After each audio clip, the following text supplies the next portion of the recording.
Selamat malam, Bapak dan Ibu, rekan-rekan partisipan webinar Kopi Koeat hari ini, malam ini. And also good afternoon to Miss Isabelle Gerkens. Welcome to Kopi Koeat webinar with topic Electric Power Ancillary Services, European and Indonesian Perspective. So Miss Isabelle, allow me to talk in bahasa first. Pertama-tama, saya ucapkan terima kasih tentunya kepada Pak Riki Andrian atas kesempatan yang diberikan kepada saya untuk menjadi moderator pada webinar kali ini. Terima kasih juga kepada Pak Muhammad Reza untuk fasilitas webinarnya melalui YoBerbagi. Pak Madero Sakyat, terima kasih atas waktunya untuk memberikan perspektif ancillary service di Indonesia. Dan also thank you to Miss Isabelle for your time to enlighten us about ancillary service in Europe. Sebelum kita mulai ke sesi presentasi, ada dua hal yang akan saya sampaikan. Yang pertama adalah untuk house rule-nya. Webinar ini akan terbagi menjadi dua sesi presentasi dan sesi tanya-jawab. Untuk sesi tanya-jawab, dapat melontarkan pertanyaan melalui Q&A box dengan mencantumkan nama, institusi, dan kepada siapa pertanyaan akan diberikan. Nanti pada sesi Q&A atau tanya jawab, pertanyaan akan saya tanyakan kepada pemateri. Untuk link absensi, untuk e-sertifikat bisa diakses pada bit.ly/Kopi Koeat 04. Kedua, saya ingin juga menyampaikan informasi awal tentang ancillary service yang menurut pendapat saya bahwa ancillary service merupakan solusi permasalahan kelistrikan kita jangka pendek dan jangka menengah. Hal ini karena ancillary service dan tentunya nanti pasar listrik akan menjadikan beberapa komponen ketenaga listrikan menjadi sebuah komoditas. Komoditas yang dimaksud bermacam-macam, antara lain adalah daya reaktif, inersia, backup system, dan hal-hal lainnya, sehingga nantinya peralatan teknologi tinggi seperti SVC, STATCOM, synchronous condenser, battery energy storage system dapat berkontribusi ke sistem tenaga listrik karena sudah ada perhitungan komoditas tertentu yang bukan hanya KWH.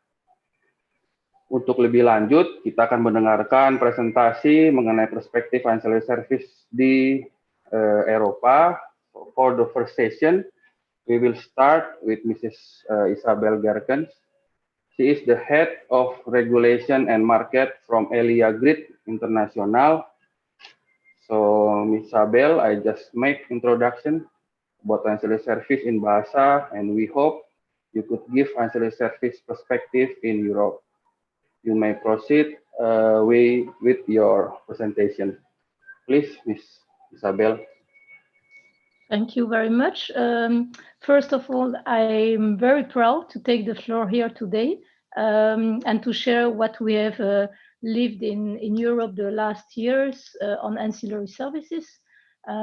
So my presentation, I will try to keep it short, not to go into every single details, because then we will really go beyond the 30 minutes. So I'm curious to hear the Q&A afterwards. So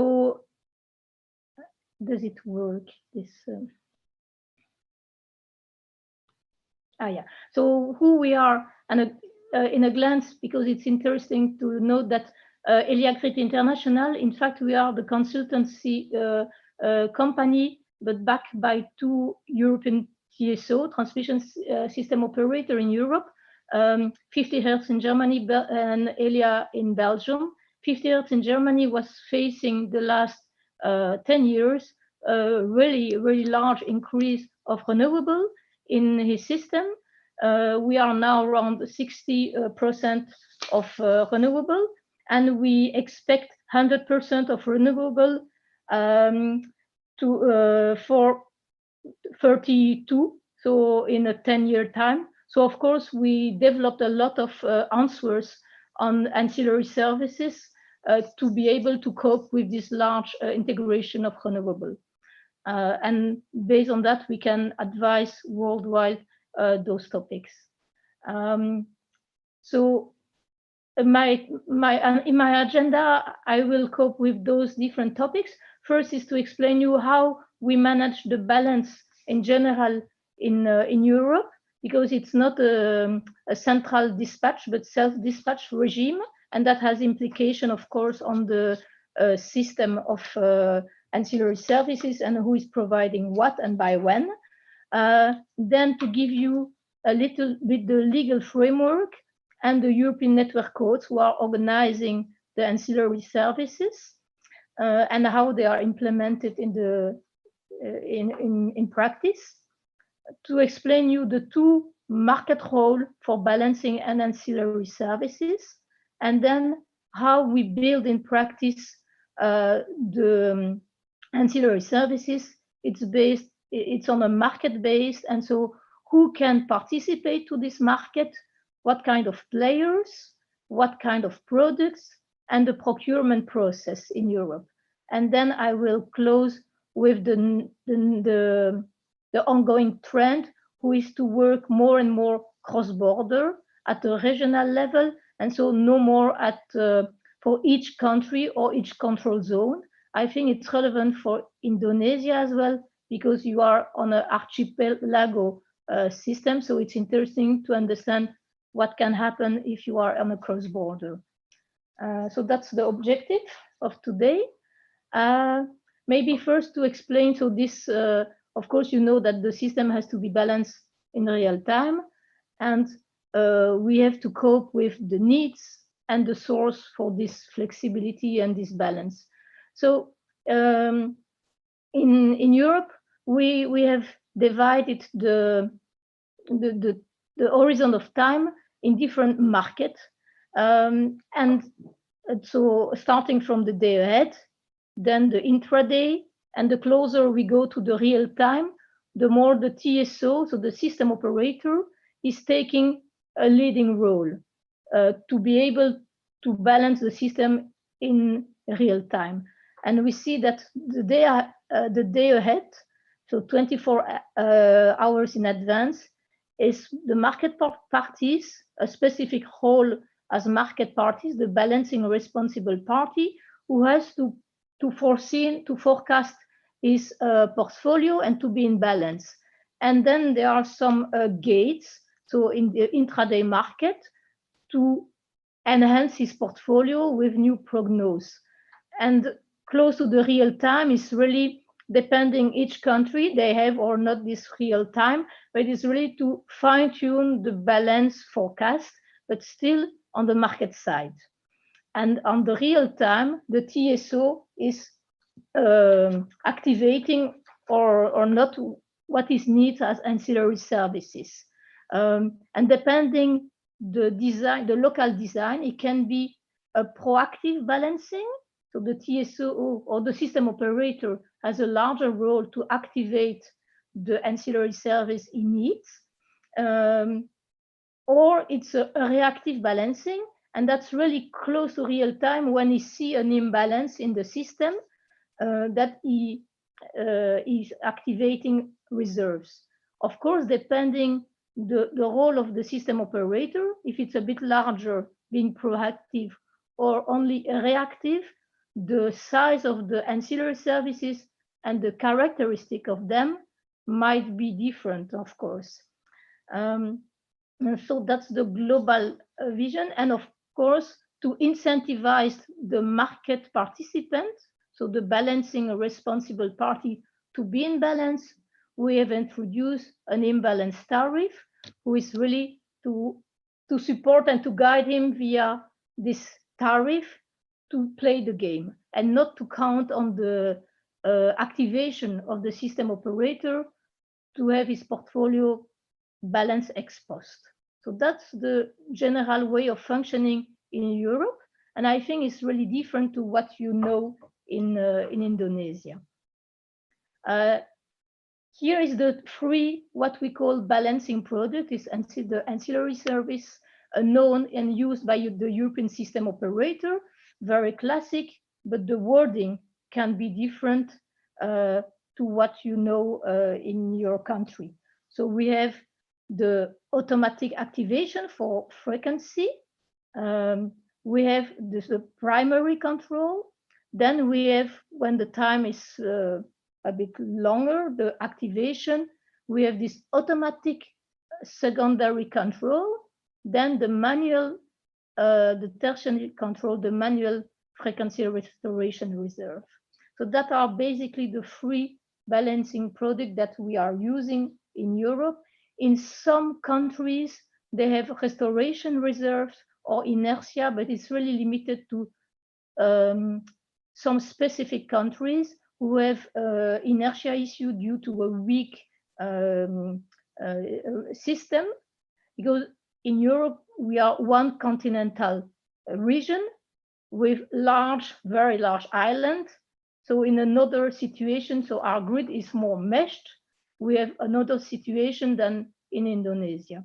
That's why here are the three main balance or ancillary services that we are using in Europe.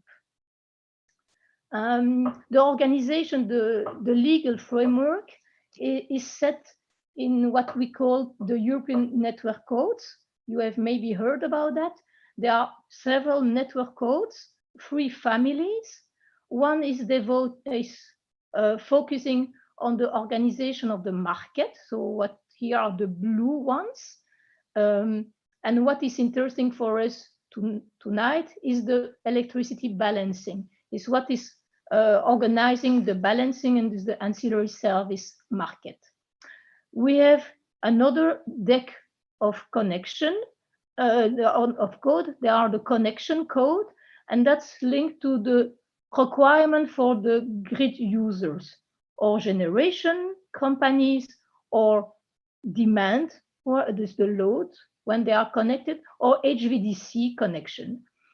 Within those codes, you find the technical requirement for example, for generation, their technical capabilities we are imposing when they are connecting themselves to or connecting to the grid. And of course, if they have some capabilities to provide ancillary services, that's important then for the procurement of the service itself. So here, and the third deck of codes is the operational code. So it's the organization of the system operation on the general mode, I would say the classic mode, but as well in case of emergency and restoration. And there you find, as for example, what about black start or voltage control? So you can find that there. So those codes are really overarching the whole European legislation. It's of direct implementation. It means that every single country in Europe, they have to use those grid codes from European level, and in their own grid code, all the requirements, the rules have to comply with what is written at European level, and we had to adapt our national or local grid codes at transmission and distribution level to cope with the new rules written in those codes. Here, but I will not take too much time, it's a bit more the details on the balancing, what is written.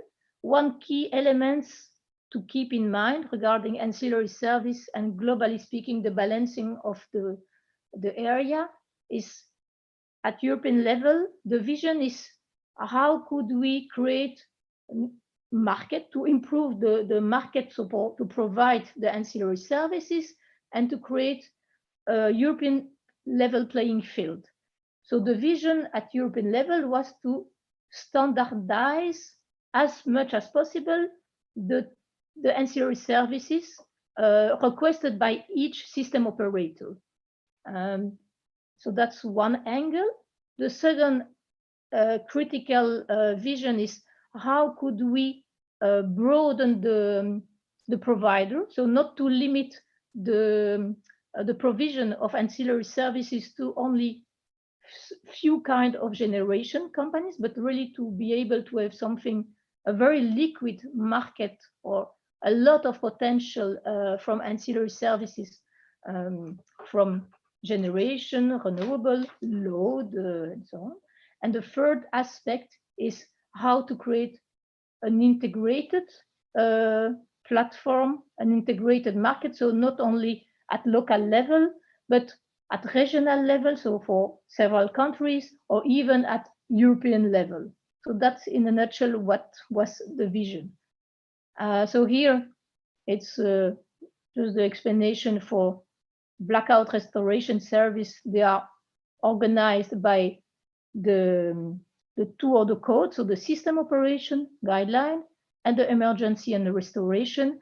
And it's really focusing on how to provide the voltage control and how to activate the defense plan and the restoration. What they organize at this European level is to have the market answering. For that, they created specific role of a market participant to cope or to provide ancillary services. This specific entity, I would say, is called the balancing service provider, and it can be, as I mentioned, a generator, a demand response, a storage. So they can offer the services to the TSOs. However, there are, of course, a lot of steps to reach that procurement, and I will come later on it. So that's organized by the balancing code.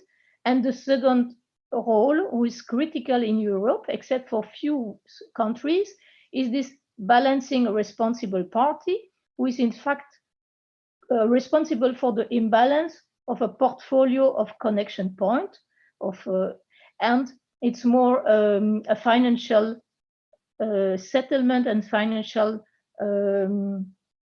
obligation, so to be in balance. When you have this party doing his job well, forecasting in advance, it limits the volume of imbalance and then reduce the need for system services. What are the key evolution in this framework of ancillary services in Europe? We are working in three aspects, in fact. One is, as I mentioned, to enlarge the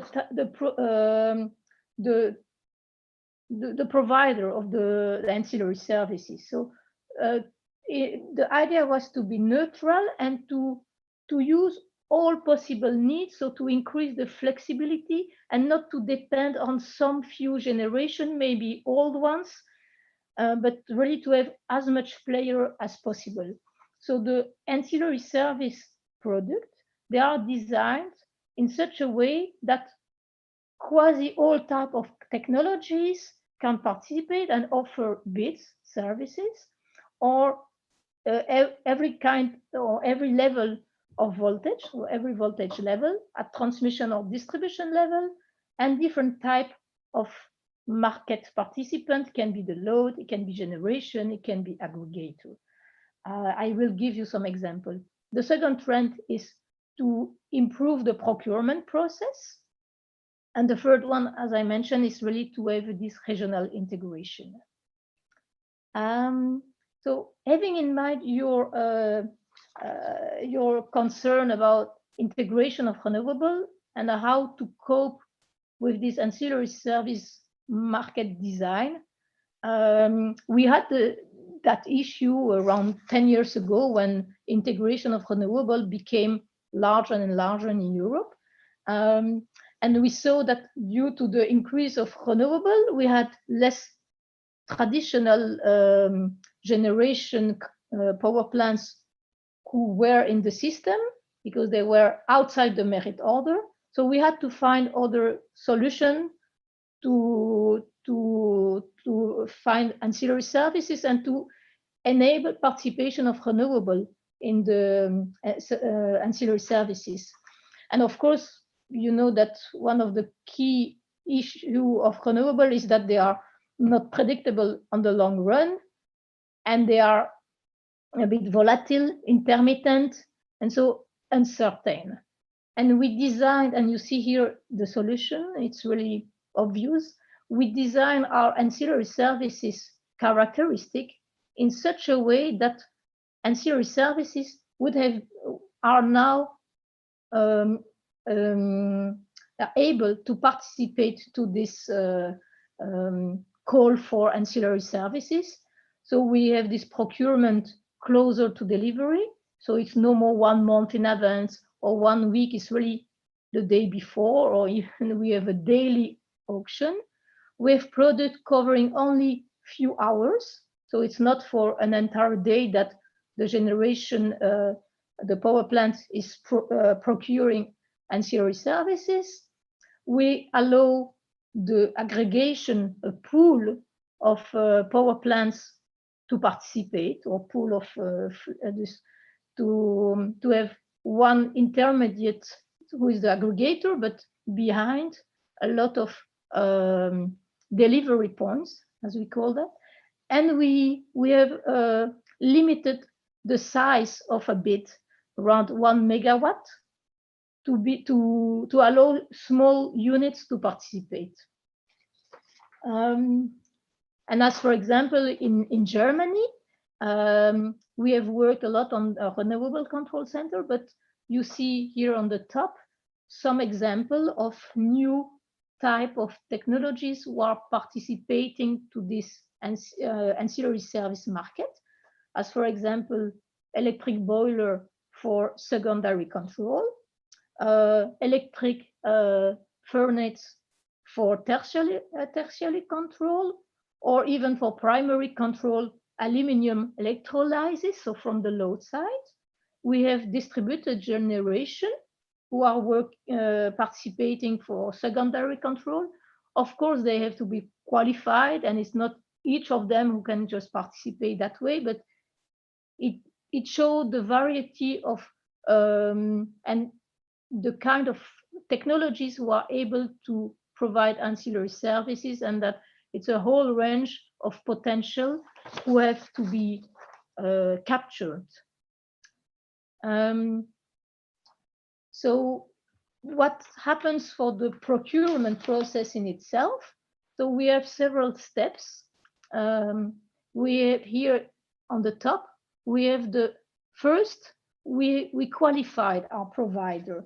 So it's not anybody who knocked on the door of the system operator who can provide these ancillary services. So they have to be qualified on technical side, on data communication with the control center, on financial side, to be able to be measured. So there are a lot of pre-qualification criteria. When the ancillary service provider cope with that, he became a provider. He has to sign all the contractual documentation.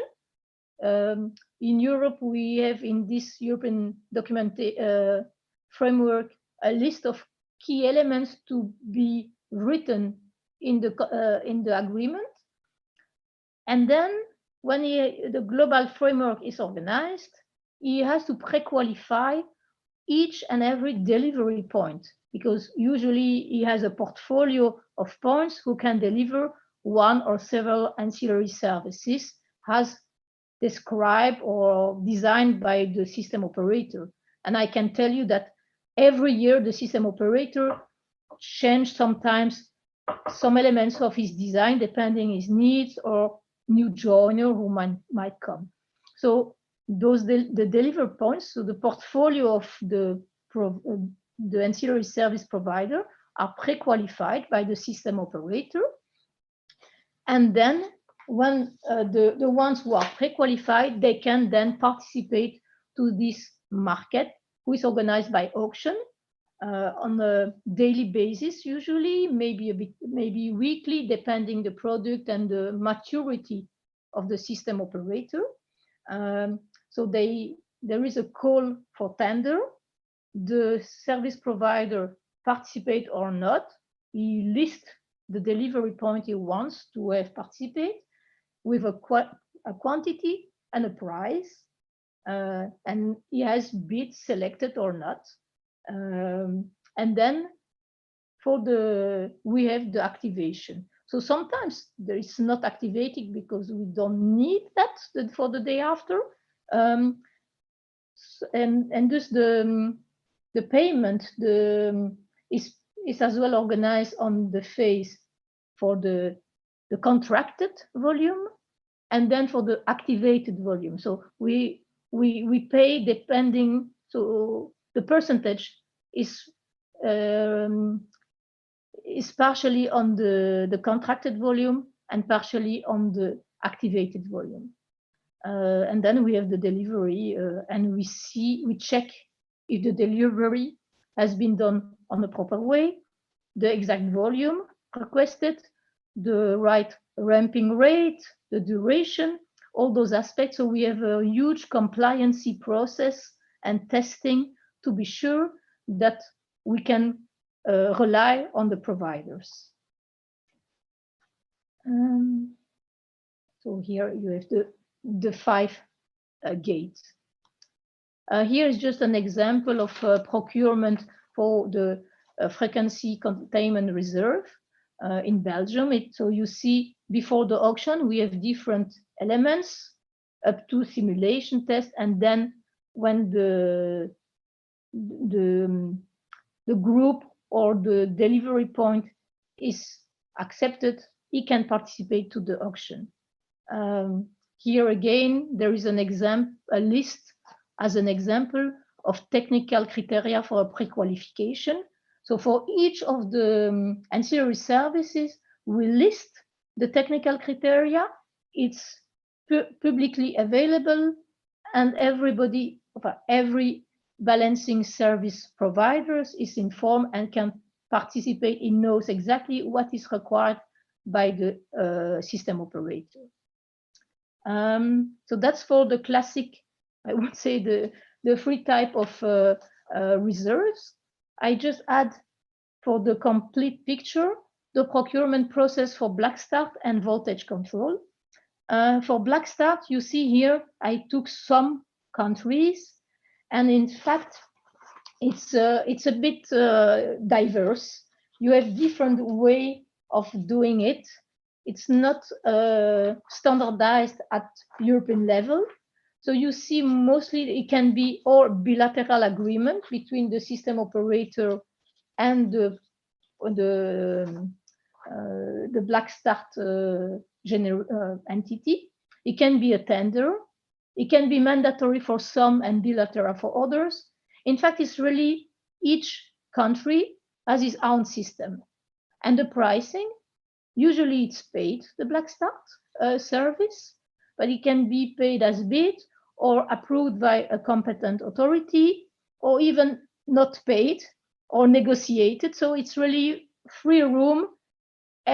Each TSO has its own procurement process for black start at European, when we take a benchmark in Europe. It's the same for voltage control. So in the voltage control, it's imposed now so the capabilities to have voltage control service is now imposed in the grid code for the new generation. So to provide Megawatt. However, it's still very diverse. How is it procured? You see here again, I took some of the system operator. It can be organized within the connection agreement, and connection agreement is covering the grid use as well. It can be a tender or bilateral agreement, and it can be for a short period of time or for the lifetime of the generation. We see nevertheless that there is a trend, a progressive trend to have regulated prices and to remunerate the losses and the maintenance of due to Megawatt ancillary services. So there is a progressive standardization, but it's still under progress in Europe. However, I just wanted to raise what we call the German paradox, is that we have an increasing renewable share.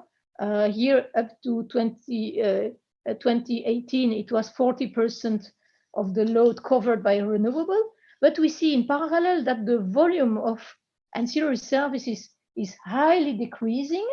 You see, by a half, and the cost of the reservation of the ancillary services is dramatically decreasing in few years' time.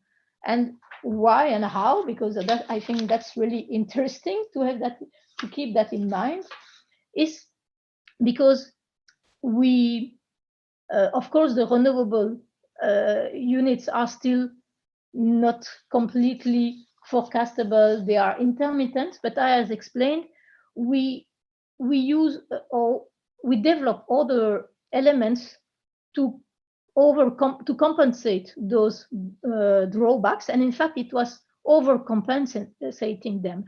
And so the market for what we call the balancing market, so the procurement of ancillary services and the management of the balancing in general in Europe is far better now than 10 years ago. You see here, it's we check far more how the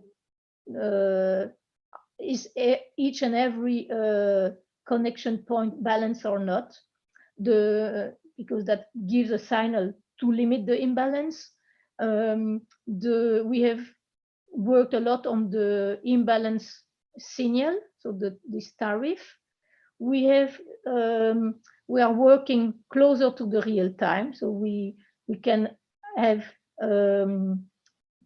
we know better what are the needs for effective ancillary services.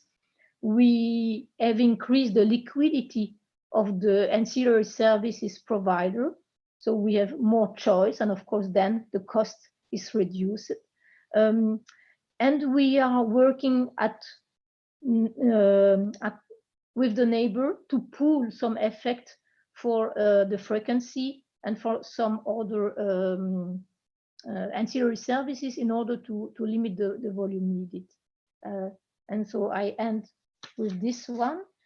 Is in Europe, so in the European legislation, it was asked that we have to develop a vision, an harmonization of the product for the dimensioning, the pre-qualification, the standard product, but we have to develop platform as well, where we can have the like a larger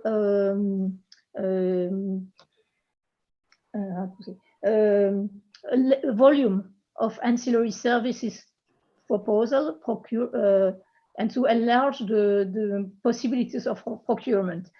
And you see that in Europe, for each of the ancillary services, we are on a project at European or regional level to develop such a platform. It's not an easy work.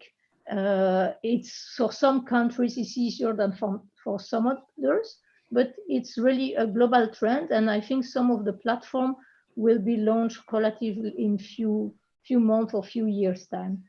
And we did that already in Germany, because in Germany we have 4 system operators, and they managed for the different ancillary services to have a common platform and a common procurement.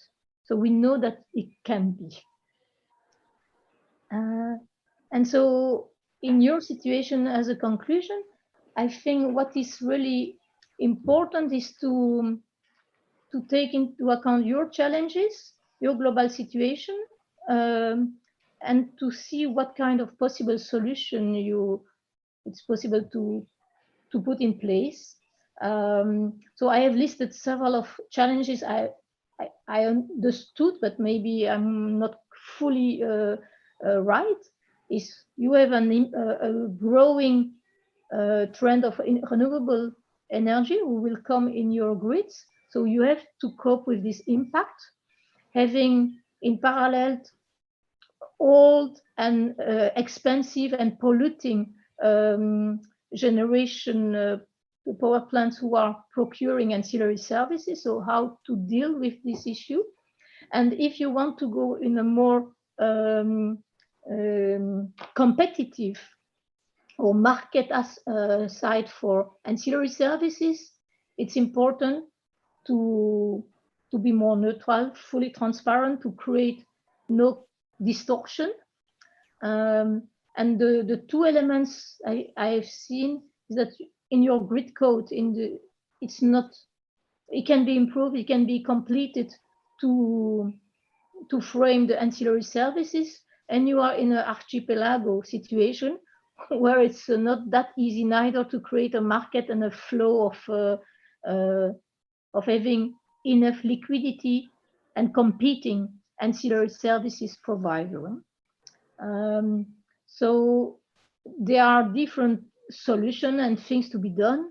My perception is first you have to revise your design of ancillary services, what has to be provided to the system operator, where, the volume and the characteristic of those ancillary services, and which entity or which player can provide it. Is it only for generation?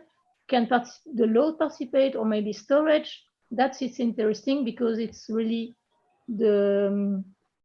I see that there is a question. So the question will be after the session, the presentation session. Okay, so just keep your question. Yes. Don't forget it. So that's a first element to be done. It's interesting, depending how in Indonesia it is done, to understand the exact cost and of an economic value of each of the system service, the ancillary service, if it's within a global PPA, or that's interesting because it helps to define exactly the provision of ancillary services and the remuneration, and to attract maybe new player. So, and depending if you want in Indonesia to go up to a competitive framework, you have to put in place several elements, and especially a procurement process and a remuneration for that. So that's in a nutshell what I wanted to present today, to give you the frame of this European ancillary services regime. Thank you very much, Ms. Gerkens, for the presentation. So I have some interesting summary. The first one is about the market codes. It says that if we have this kind of market, we will have more competition, new entrants, and then enhance the resources optimization. I think that's a very good idea about market codes. Also, some new requirement or strict requirement for generator and demand to follow the code, and some point about to enabling the participant of renewable energy sources could be increased by ancillary service. And the presentation, the slide about the comparison of procurement process in Europe, it's very good. It's maybe some of the component not there yet, but it's very good. We can look at the difference between countries. And the last is from the end of the slide, what the economic value of the system services. So it's very good because I think one of the participants asked about this kind of question. So thank you, Mrs. Gerkens. But we will go to the second presenter before we go to the Q&A session. Untuk memulai sesi presentasi kedua, Saya akan membacakan sekilas lagi mengenai host rule dari webinar ini. Jadi nanti untuk sesi tanya jawab dapat melontarkan pertanyaan melalui chat box atau Q&A box dengan mencantumkan nama, institusi, dan kepada siapa pertanyaan akan diberikan.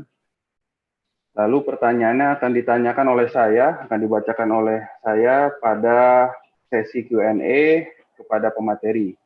Dan jangan lupa kepada para partisipan untuk sertifikat dapat mengakses link absensi pada bit.ly/Kopi Koeat 04.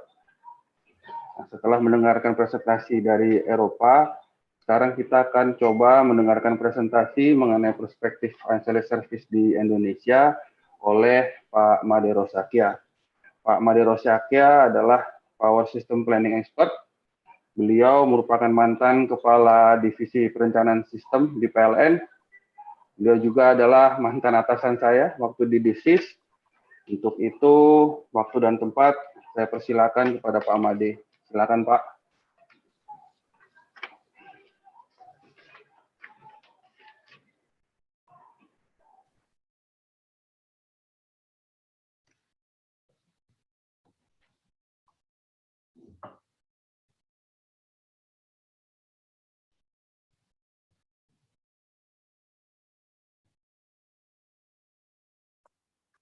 Selamat malam, saya coba share. Sudah di-share screen, Pak Musa, atau saya yang akan share screen? Silakan Pak Made. Oke.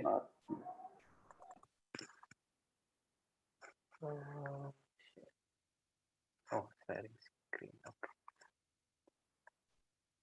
Bentar ya. Belum ya? Belum Pak. Sudah Pak. Sudah, oke.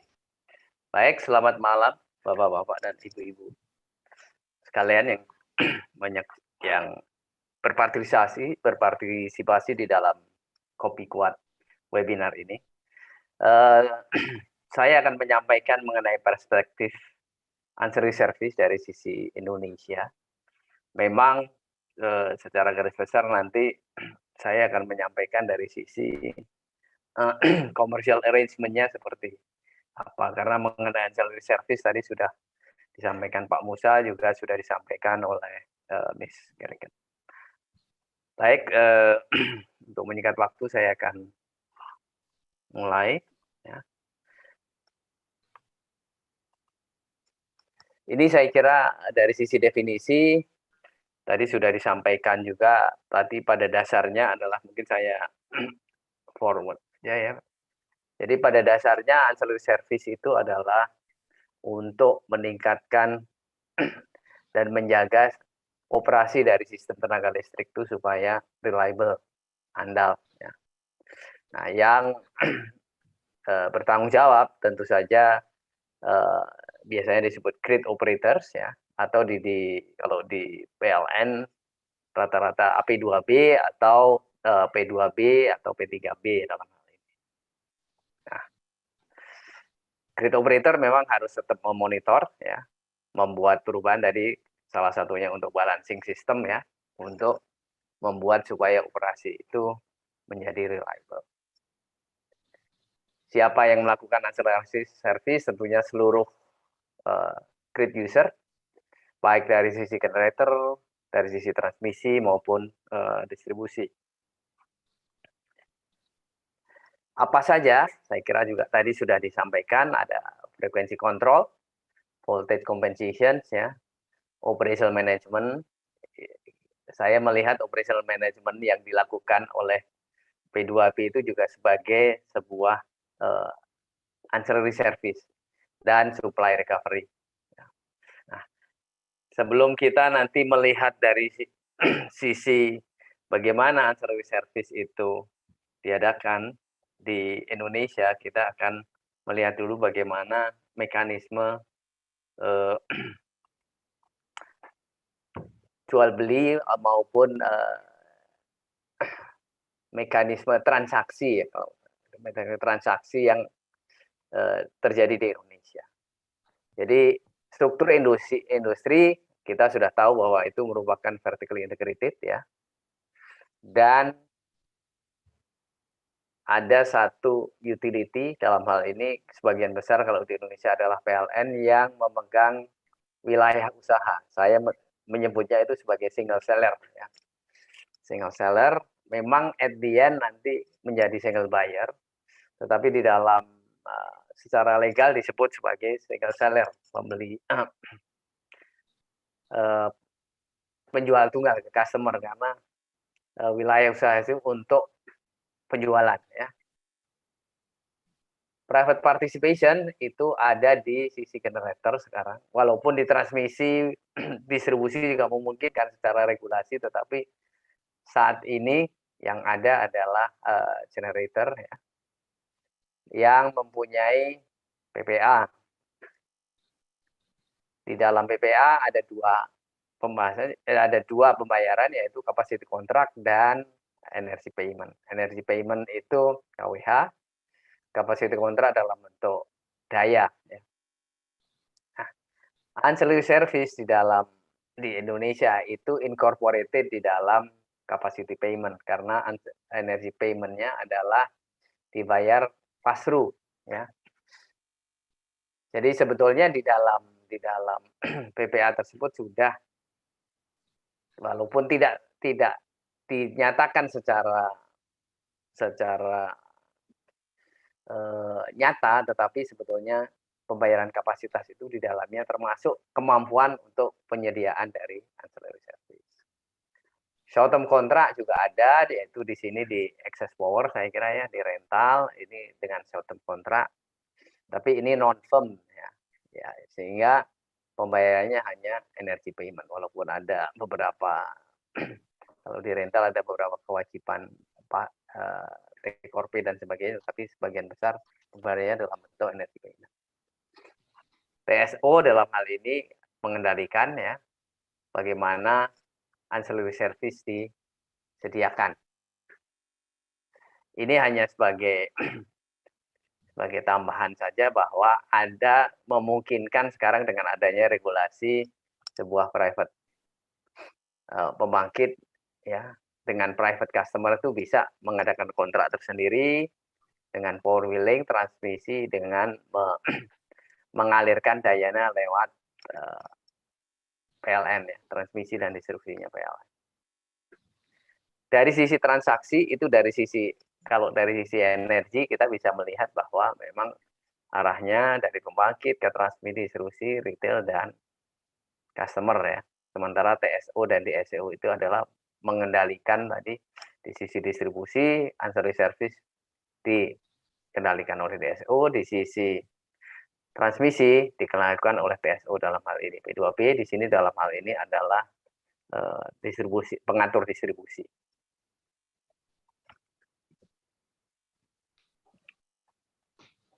Next,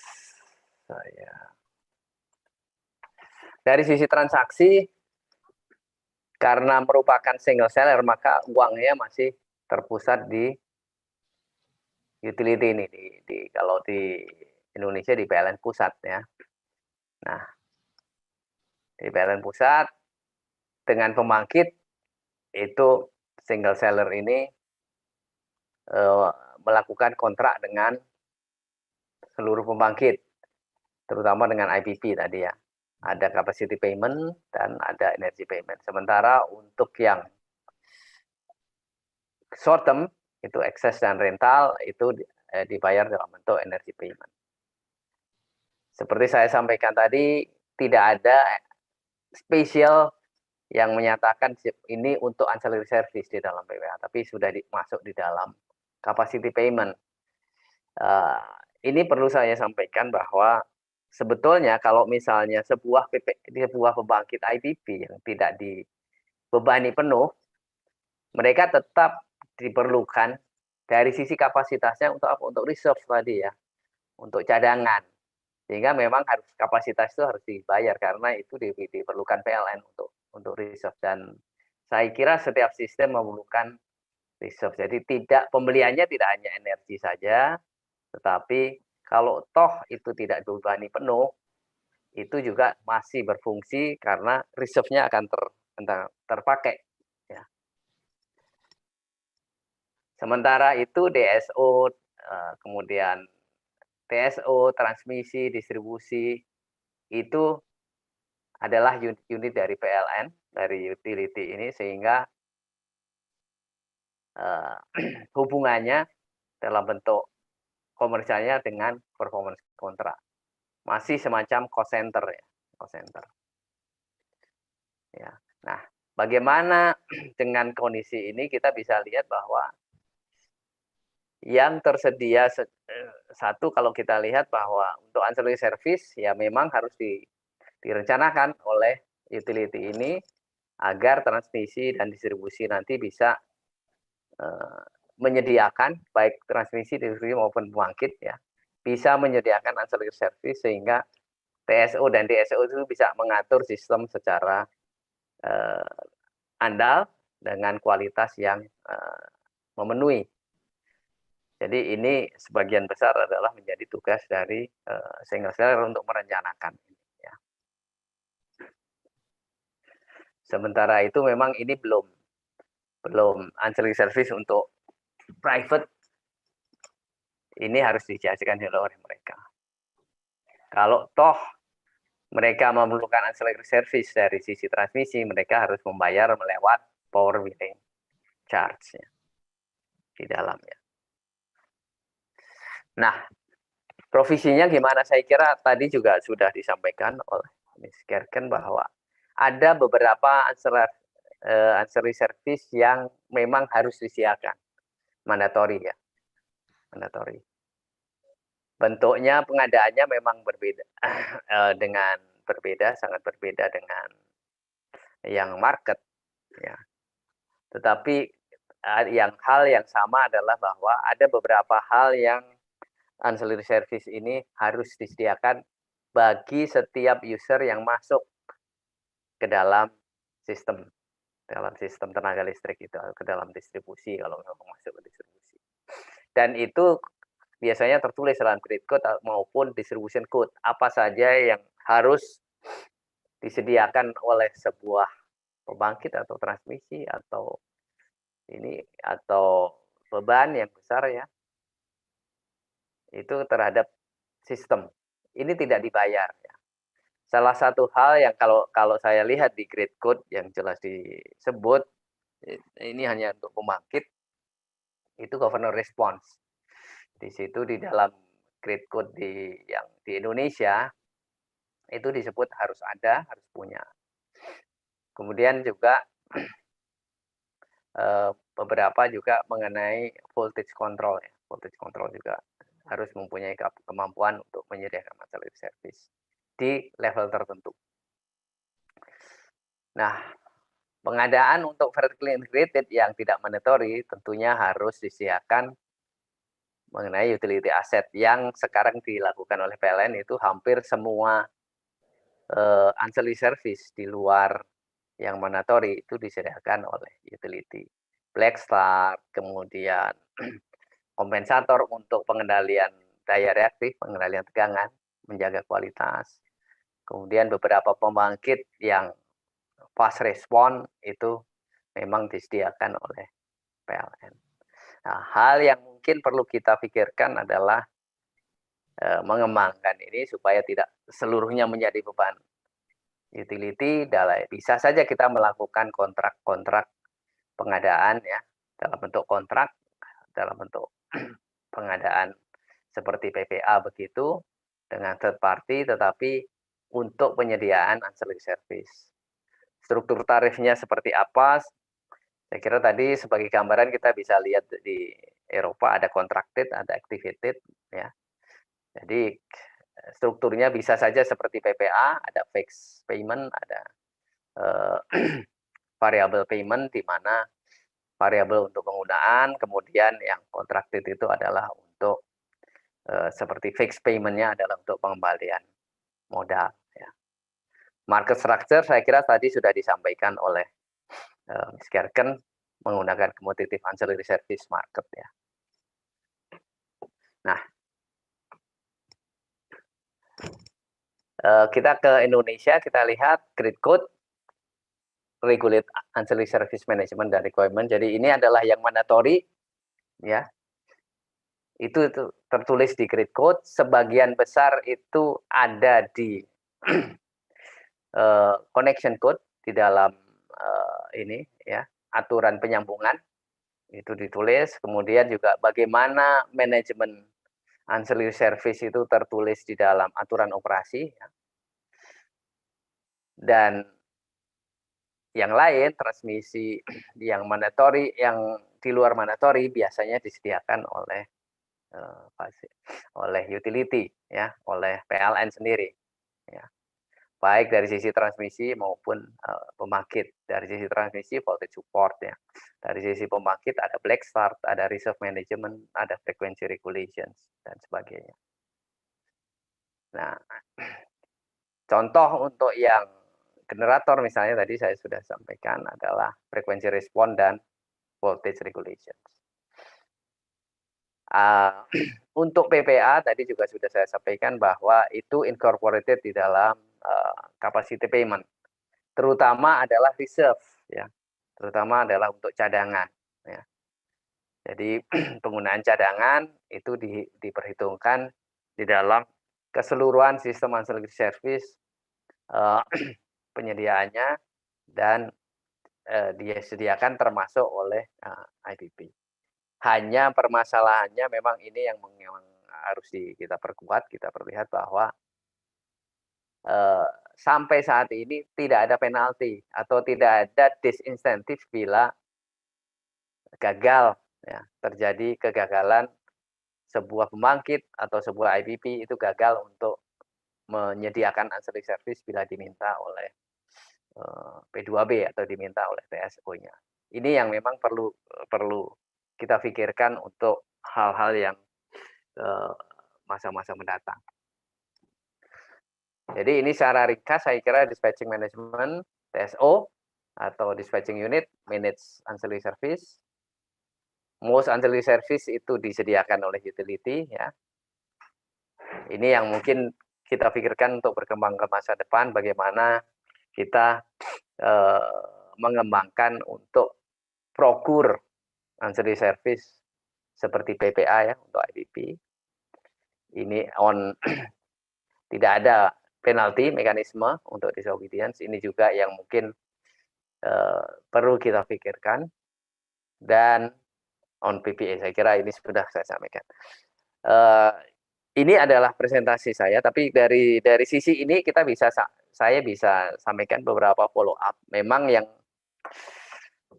untuk future development karena tadi ya isu VRI, kemudian adanya beberapa teknologi baru, adanya nanti electric mobility dan sebagainya. Ini ancillary service ini akan menjadi makin penting, sehingga PLN juga harus memikirkan mengenai hal ini, bagaimana cara melakukannya. Saya kira tadi juga Miss Gerkens juga sudah menyampaikan usulan-usulan ya, bagaimana cara melakukan, kemudian juga compliance-nya supaya dalam penyediaan ancillary service itu bisa disediakan pada waktunya, karena ancillary service itu tidak seperti energi ya, tapi ini bisa diperkirakan, tetapi tidak selalu setiap saat seperti energi itu diperlukan ya. Maksud kayak black start itu hanya diperlukan kalau terjadi gangguan dan sebagainya. Kemudian yang kedua yang ingin saya sampaikan adalah yang perlu diperhatikan juga adalah penguatan dari sisi grid code, terutama penguatan peran dari TSO ya. Peran dari TSO itu harus diperkuat ya, sehingga penyediaan ancillary service itu bisa dilaksanakan dengan baik ya. Adanya non compliance dan sebagainya itu harus nanti diperkuat sehingga non compliance itu bisa makin kecil ya. Yang ketiga yang perlu diserukan tadi ya, struktur tarif, kemudian bagaimana pelaksanaan procurement dari ancillary service ini, sehingga tidak hanya utility yang harus menyediakan, tapi bisa saja nanti third party menyediakan ya, dengan tarif yang kompetitif tetapi dijamin pengembaliannya. Saya kira itu dari saya. Pak Musa, mungkin nanti kalau ada diskusi dan pertanyaan, saya kira sangat welcome. Terima kasih. Baik, terima kasih Pak Made untuk presentasinya.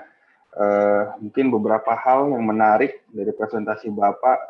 Tentunya dengan presentasi Bapak, saya melihat banyak informasi terkait posisi PLN saat ini, terkait power market dan ancillary service. Dan satu hal yang menarik, bahwa capacity payment, mungkin AF ya, itu ternyata adalah pembayaran ancillary service sebetulnya. Lalu satu hal juga yang penting, bahwa Grid Code Indonesia sebetulnya sudah mengatur ancillary service, tapi saat ini belum ada skema untuk penalti. Nah, ini mungkin salah satu hal yang penting kalau kita mau menerapkan ancillary service. Untuk itu kita akan masuk ke sesi tanya jawab. Untuk pertanyaannya akan saya bacakan. Mohon maaf mungkin kalau yang sudah bertanya dan ternyata tidak ditanyakan, karena ternyata cukup banyak sekali yang bertanya. Saya izin untuk memilih karena juga keterbatasan waktu. So, Miss Gerkens, we already in Q&A session. So I will ask some of the question, especially the question for you. The first question is from Arion. He is from R&D Center in PLN. The question is, the primary response to the frequency deviation is provided by the synchronous generators. In Europe, how do you value the service provided by those generators? Or do you penalize non-synchronous generators such as inverter-based wind and solar generators? So maybe he asked about the frequency support or inertia payment. Maybe you can answer, please. Yeah, that's very technical. I have asked a colleague to join. Generally speaking, in our grid code, we, depending the size of the generation power plant, they have larger or more strict requirement, and as from a certain level, they have to provide this frequency support, so that they are built to be able to provide that. Moreover, we have frequent control if they provide it or not. So this compliance process to be sure that we have enough generation located on the right places to provide the frequency, the primary reserve. Is it enough as an answer, or does he want to go for the technical side? From the question, it would be technical, but I think we can get the idea from you. Maybe we can make some detail session later. And then, please. We said as well that if we capture the question, we can see how we can provide a written answer as a next. Okay, so we will prepare that. Okay. As well. Okay, so I will go to the second question, but maybe it's kind of different question. It's about the financial structure in European company to keep up with the increasing power demand, but you said that you have a low cost on operation, system upgrade, procurement, and research. Do you have any comment or answer about that? So all the entities working in this ancillary service, so the transmission system operator and the distribution are regulated entities. It means that we have a financial framework organized, fixed by the national regulatory authority, and our costs are somehow covered. And we have efficiency incentives as well to do well our job. So regarding ancillary services, the TSO, the system operator, is paying the provider of those ancillary services, and it means cost for the system operator. And of course, it has to be covered somehow, those costs. So it's covered via the tariffs, so what you call the wheeling charge imposed to the user of the grid. As for example, I can give you the example in Belgium and in Germany, the ancillary cost, so paid for the capacity and the activation, they are covered to the grid usage cost imposed to the grid consumer. So at transmission level and at distribution level, there is a cascade of the costs. So the costs are covered. However, the regulatory authority is, of course, checking if the system operator is doing its job well, and he can put some efficiency criteria on the system operator, as for example, have you explored all the flexibility, all the possible player in that? Have you designed correctly your ancillary service? What about the procurement? What about the penalty? What about the test for compliancy? So all those elements can be introduced to allow the system operator and, globally speaking, the ancillary service market to work better and to reduce the global overall cost. That was the German history I show you. If the system operator have done nothing, you can imagine how much was the cost for the collectivity, the community at the very end. Okay, thank you for the answer. So we also have a live YouTube, and then there are some questions from Matriawan. So it's also a question for you, Ms. Isabelle. The question is, in the year of 2050, what is your views about energy challenge? Does it will be crisis or not, especially for growing countries? And does alternating energy such as solar can be a solution? And the energy in small but massive that implement for home, for instance. So the idea is it going to be a crisis in the 2050, and is it solar is the answer for this problem? Oof, that's a political statement. In Europe, it's now a debate what will be the energy mix and what will be the share of the renewable, and then what kind of renewable can be. And we have a discussion at the European Parliament to have a target up to 60%. So definitely, I personally believe that it's a global trend. It's ongoing, and everybody has to be ready at its own path, of course, and pace. In Europe, we had the chance, I can say, that the global opinion is against nuclear power plants, and so we had to find solutions, and we increased the renewable part already a long time ago. We did mistakes, that's for sure. I remember a huge congestion issue in our distribution grid because we didn't manage the deployment of renewable at local level. We had several issues. We had to build new infrastructure, but globally speaking, I think we are now on the right path to cope progressively with this integration of renewable. But it's for sure when we reach such large level of renewable without, I would say, thermal or classic generation to support the grid, we have a lot of new issues coming.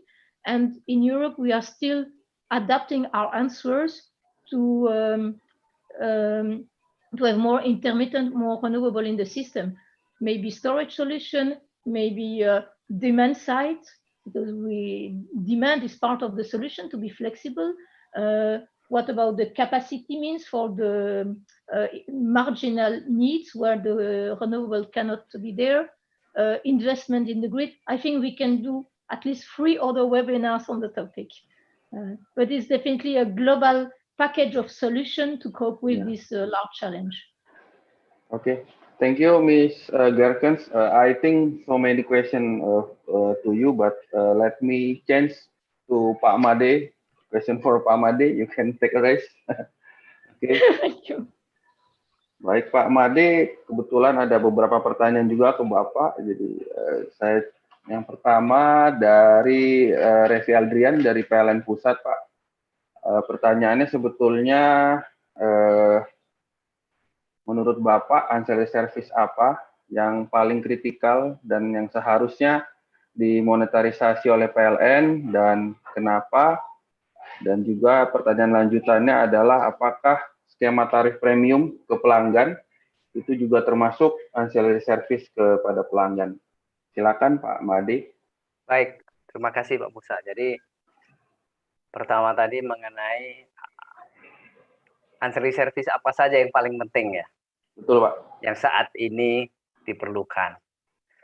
Saya kira kalau kita masih ingat kejadian di bulan Agustus lalu, blackout, ya.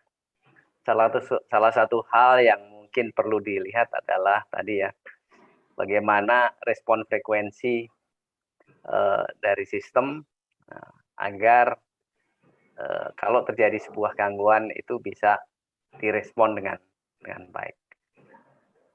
Ini juga, jadi untuk reserve management saya kira itu yang paling penting ya. Ini juga terlihat juga di Eropa. Ternyata kalau tadi dari presentasi Ms. Gerkens tadi, kita bisa lihat bahwa yang sangat intensif di dalam pelaksanaan pengadaan ancillary service ini adalah balancing ya. Balancing termasuk di dalamnya adalah untuk reserve dan sebagainya. Saya kira itu hal yang paling penting, termasuk di dalamnya yang mandatory. Jadi bukan hanya mandatory.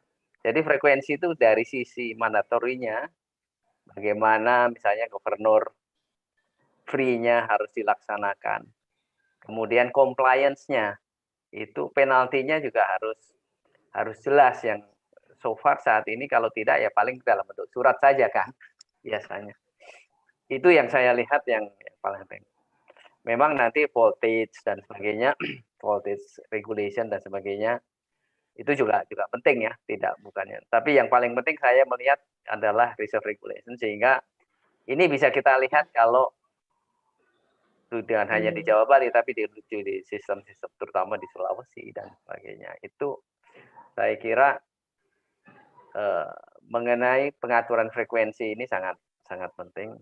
Ya, di dalamnya ada balancing, ya, ada juga mengenai pengendalian frekuensi dari sisi primary dan secondary regulation. Itu jawaban yang pertama. Yang kedua mengenai tadi premium tarif ya.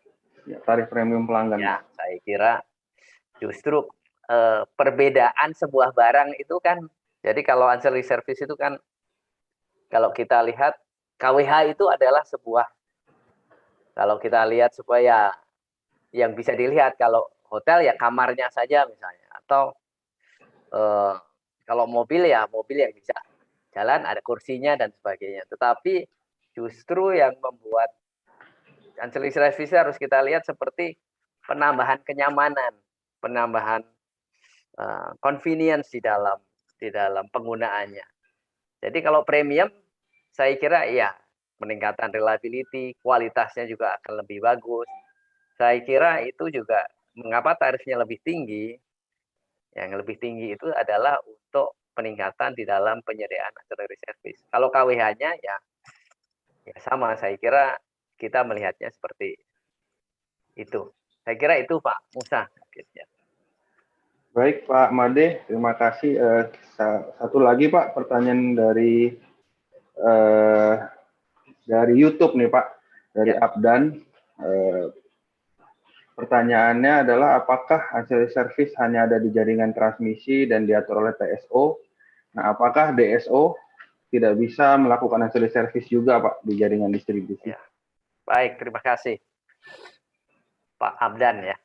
Ya, Pak Abdan. Pak Abdan sama Mas Abdan ini.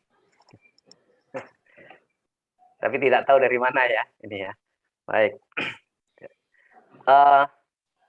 Betul bahwa ancillary service itu tidak hanya bisa diatur dari sisi TSO, tapi TSO juga bisa mengatur. Pada masa-masa yang akan datang, saya kira dengan makin banyaknya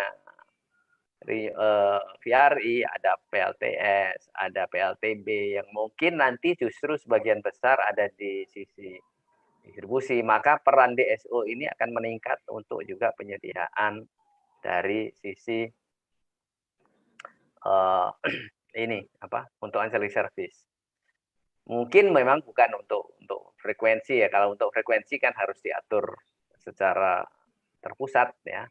Untuk biasanya diatur oleh TSO. Tetapi untuk voltage support, kemudian untuk mungkin juga dari sisi kontingensi, keandalan sebuah jaringan dan sebagainya. Kemudian bisa saja misalnya black start, bisa saja dari sisi distribusi untuk penyediaan cadangan yang lebih banyak dari sebuah distribusi bisa saja disediakan. Memang saat ini perannya akan makin banyak akan lebih banyak di TSO. Kenapa? Karena terutama di Indonesia itu pembangkit-pembangkit yang PRI itu masih jadi uncertainty-nya masih belum begitu banyak di DSO-nya ya, di DSO-nya, sehingga perannya masih banyak di TSO. Tetapi baik DSO maupun TSO itu dua-duanya itu memungkinkan untuk melakukan koordinasi dari sisi penyediaan ancillary service. Jadi di samping grid code tadi mungkin juga saya lupa sampaikan, distribution code juga perlu disempurnakan agar baik TSO maupun DSO itu punya kekuatan untuk menyelenggarakan ancillary service ini dengan baik. Itu Pak Musa. Ya, baik. Terima kasih penjelasannya Pak Made. Sebentar kita kembali. We will go back to Miss Isabelle. The question is also from Arion from our R&D center. The question is about demand response as one of the BSP. So how do you validate the involvement of those demand response in balancing the system, ensuring that those are their response to help the system and not just them reducing their unnecessary load? That's the first question. And then the second question is how to determine how much the BRPs need to pay to the BSP. Is it based on their dispatch deviation or based on the other consideration? There are two questions, Ms. Isabelle. Please answer. Thank you.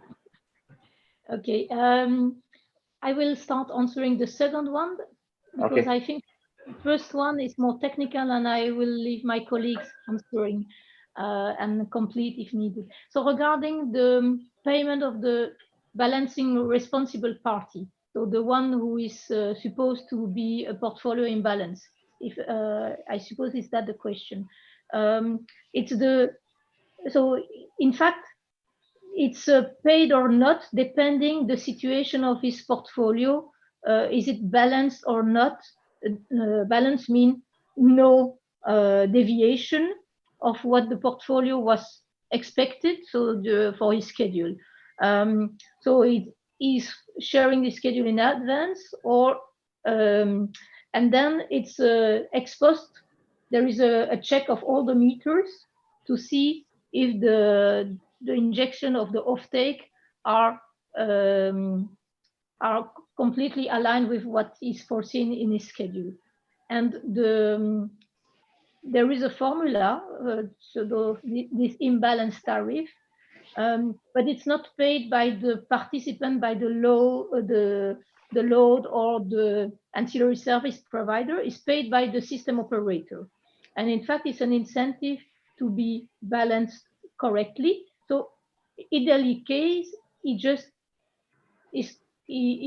received no remuneration, he received no penalty, it's just null.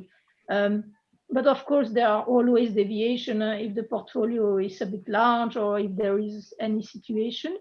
So the imbalance tariff can be, or the balancing responsible party is remunerated because his deviation is helping the control area, because he's injecting, as for example, a bit more energy in a period that the area is a bit short.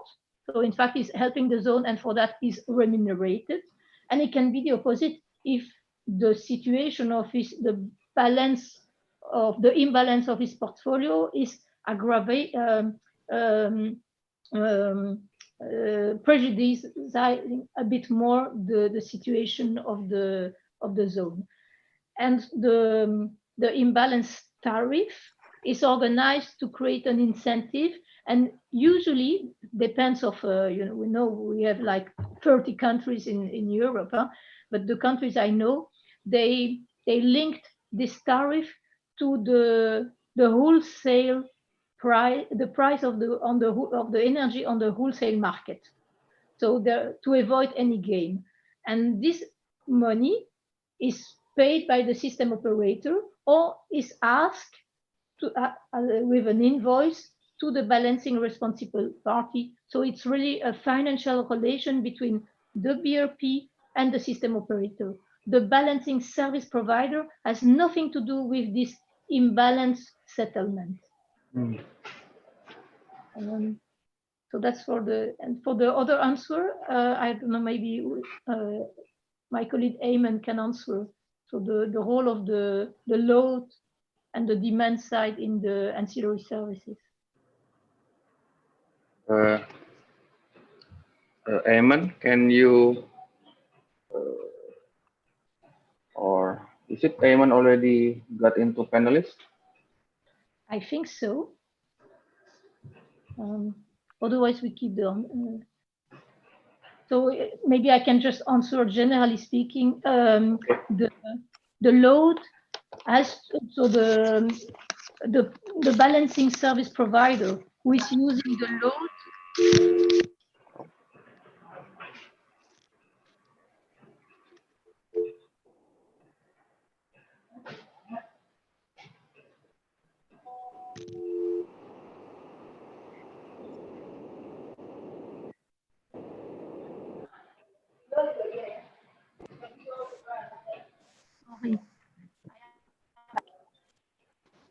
Yeah, I'm very sorry. I had a micro issue.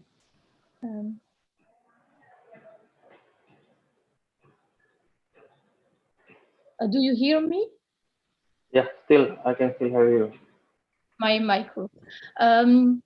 So if a balancing service provider want to use load to participate, of course, this delivery point has to cope with all the technical requirements and the criteria for the design of that specific ancillary service product that he will answer with. So for load, we have specific elements. Usually they are working within a pool, so it has an aggregated portfolio of different load points. But it can be that a large industrial company, I gave some example, they can do or some load shedding, or because usually it's that sense, because it's a bit more complex to increase the consumption at load level, but it can happen.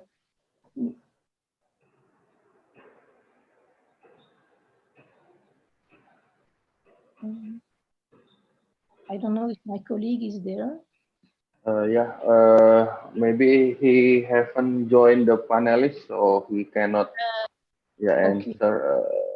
We will wait if he can join to the panelist, but I think we can go through to other question first.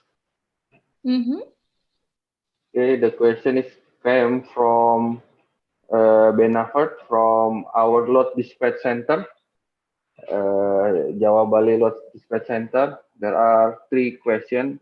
The first one is, what is the challenge for regional group Northern Sea, when there are integration around 78 gigawatt of offshore wind farm. And then the second question is, what schemes have been proposed to exacerbate excellence from question number 1? And then the third one is, what shall be considered before implementing interconnected offshore grid between countries? So, Miss Isabelle, can you answer the question? Maybe I think I gave the panelist access to my colleague, so maybe he Okay. can. Yes. Oh, yeah. Thank you. Okay. Maybe he can great. answer to Yes. different technical elements. Yeah.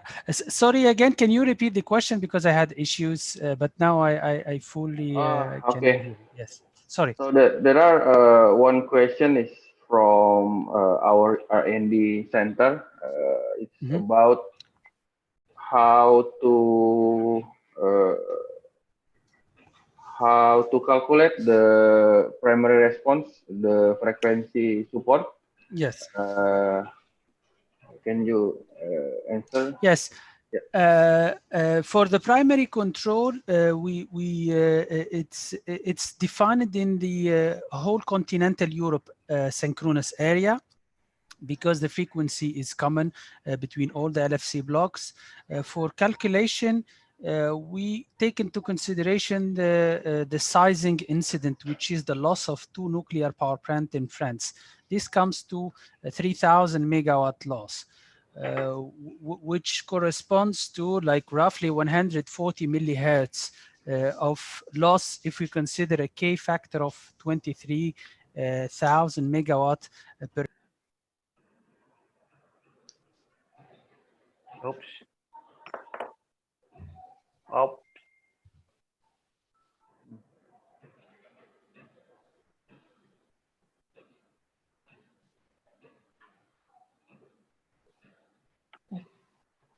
I think it was just put on mute. Ask to unmute.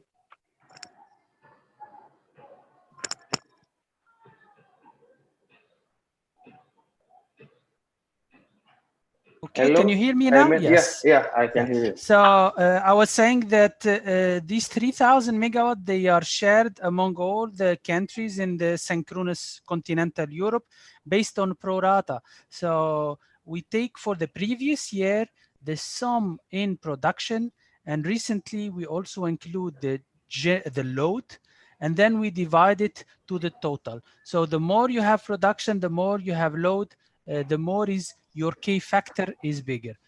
And that's how we calculate in a common methodology all the primary control obligation in continental Europe. In Belgium, to give you an idea, it's around 80 megawatt. So the Belgian control block corresponds to 3% of the continental Europe. And as I said earlier, it's really big, massive, the continental Europe.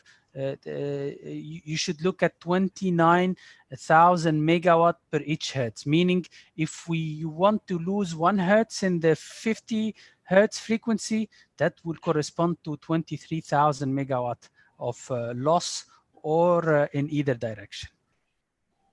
And the second question was on... The second is about the how do you validate the involvement of those demand response? Is it their load or is just unnecessary load? I think beside what Isabelle already clarified, the tendency in Europe is all ancillary service, they should be technological neutral. So whenever it's possible for demand response, we don't have any segregation against them. So currently they are participating to a lot of product. We used to have in Elia what we call delestage. It's sort of like remunerated curtailment of the load. So it's very easy. You have packaged, like think about it as boxes. So you tell him, and now I need you to get out 200 megawatt of your load, and then he does it. But then recently we have what we call dynamic DP, dynamic profile. And these dynamic profiles, so inside the manufacturing, they can control their demand really following a signal that we send them. So in that sense, they can even now do secondary reserve. And then finally, we have already pre-qualified manufacturing in Germany and in Belgium that they are offering even frequency response. So they are all participating to the three type of service. Could it be tertiary reserve, secondary reserve, and even frequency control? Okay, thank you for your answer. So we will go to the next question for Miss Isabelle or Mr. Ayman. So it's from the Lot Dispatch Center. There are three questions. The first one is about what is the challenge to integration of 78 gigawatt of offshore wind? What scheme that have been proposed to exacerbate the challenge from the integration? And then the third one is what shall be considered before implementing the interconnection between countries or between offshore grid. Maybe Ms. Isabelle or Ayman can answer this. Ayman? I can take that because we just did a study on the offshore integration in Belgium. So in Belgium, in 2028, we will integrate 4,400 megawatt of offshore wind farm, which is really big because, as I said earlier, the dimensioning incident in Europe is 3,000. So you're putting in a very small geographical area 4,000 megawatt of wind. Add to that, the main challenge is storm and weather condition, basically. Yeah. So add to that in these attractive zones, they are in a small area. So next to the Belgian wind farm, there is the Dutch wind farm and there is the French wind farm. And if there is a storm, the storm will not hit only the Belgian or the Dutch. So the impact will be global. And for that, we are building some mitigation measure to limit the impact of the storms. And also to limit the impact of ramping events. So ramping events is, we see in our simulation that within 40 minutes, we could have a ramping of 3,000 megawatt. 3,000 megawatt is really big. So what we did is we are doing now a full study to define all the mitigation measures. Why we need to define them now? Because these mitigation measures, they need to be communicated upfront to the investors. Because these investors, when they will do their bids, they need to know what are exactly the technical requirement and if there is any specific procedure for curtailment or ramping limitation. So they have to do it in advance so that they calculate their business case. This is the requirement of the regulator. And therefore, 6 years in advance, we need to define that, and that's one of the main challenge. And on parallel track, maybe we are setting up an ad hoc group for North Sea countries that all of this offshore wind integration to exchange forecasting, to do coordination on reserves exchange and balancing, because it's very critical to assess that specifically in such a small geographical region. I hope with this it sheds a little bit of light on the questions. Okay. Another question for Mrs. Isabelle before we go to Pak Made again.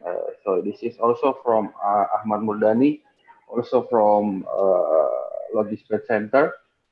So this is the question about the megawatt amount of FCR before it goes to the ancillary service market. And then the second one, in European countries practice, who's going to pay the ancillary service? Is it the TSO or other entity? And then how how is the financial impact to the market participant due to the ancillary service implementation? Okay. Okay, thank you. I leave the technical question to Eamon. I will briefly answer quickly on this financial aspect. So how it works is that the financial flows of providing ancillary services, the ancillary services are paid, all kinds of ancillary services paid by the system operator, who is asking them, paying at the reservation, so for the capacity, and at the activation. The exact price is organized in the contractual agreements, and depending the bids proposed by each provider, and then there is a merit order and different way to fix the exact price, pay as bid, pay in the merit order, that depends. So the volume of money at the end, I don't remember, maybe it's a monthly settlement. There is a settlement, and the system operator is paying back each provider the money he deserves. So that's very clear. And the cost generated by this money given or paid is part of all the operation cost of the system operator, and it's listed in the budget of the system operator to be covered by the tariffs, so by the willing charge. And again, as the balancing cost, it's part of the usage of grid cost. So at the very end, the system operation is a pass-through with maybe a criteria for incentive, but it's a pass-through, and it's the load who is paying via the grid charges the cost of the ancillary services. That's for the financial. For the technical aspect. So Mr. Ayman, can you? Yeah, for the technical, sorry, I missed the first question. Was I heard the second one?